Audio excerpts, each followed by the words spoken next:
Now for the interview I've been looking forward to all night, and the man who is responsible for lighting the #1 sign on top of Grace Hall, the Hatherly-Piane Director of Track and Field and Cross Country, and my former coach, Matt Sparks. Hey, Molly, how you doing tonight? I'm good. Excited to have you on here. Coach, let's start by talking about your #1 ranked men's cross country team. Who are the guys on the team, and what have they done to earn this ranking?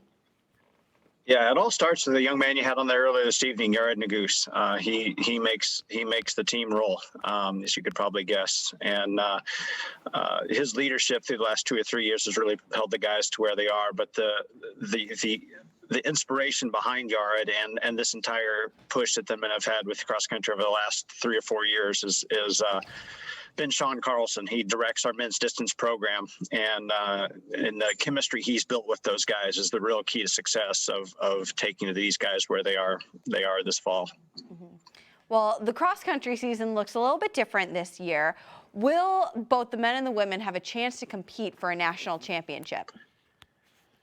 That's the plan now. It's especially unique in that we're in the middle of our cross country season. We had our conference championship on October 30th, where the men won the title there, and then we're a bit of a pause right now with the NCAA championship on tap for March 15th, which is the same weekend that the NCAA track championship, which is your cross-country kids also compete in track and field. So it's a bit of a tricky balance there we're going to have with cross-country kids and track kids competing at the same time.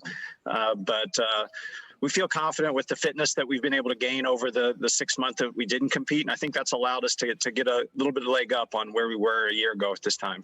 Mm-hmm. Yeah, obviously you guys are going to have a lot of strength going into the cross-country season.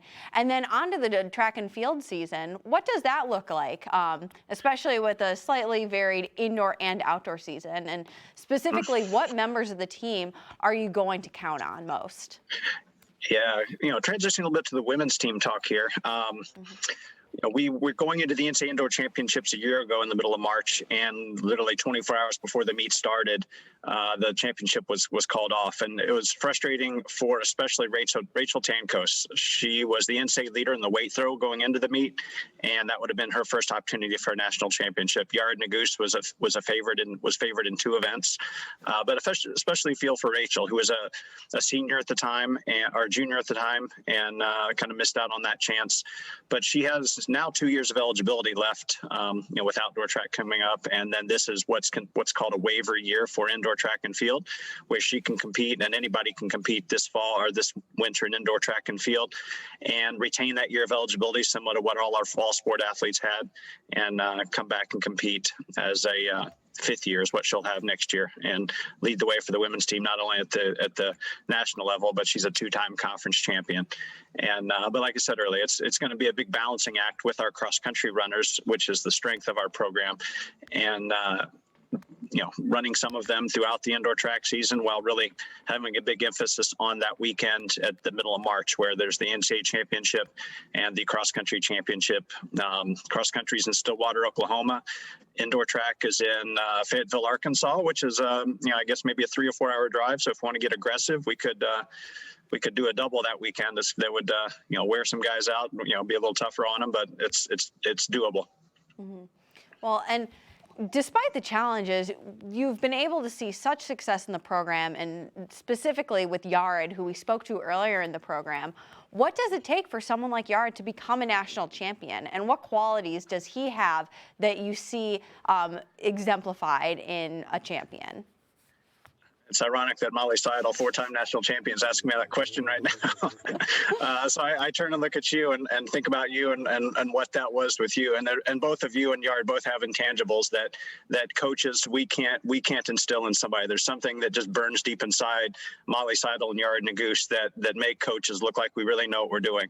And especially the thing that both of you possessed is a skill set that you can do something the last 10% of the competition. We saw the highlights from Yard earlier tonight, what he was able to do the last array of races.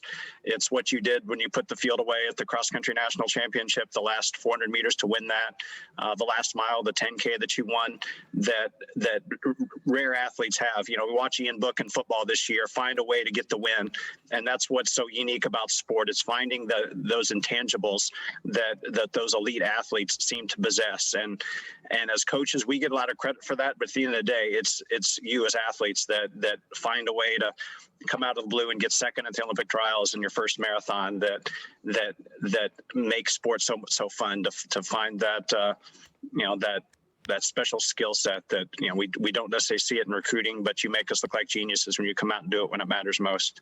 Well, I think good coaching goes a long way for everyone. But Sparks, it was so great getting to talk with you.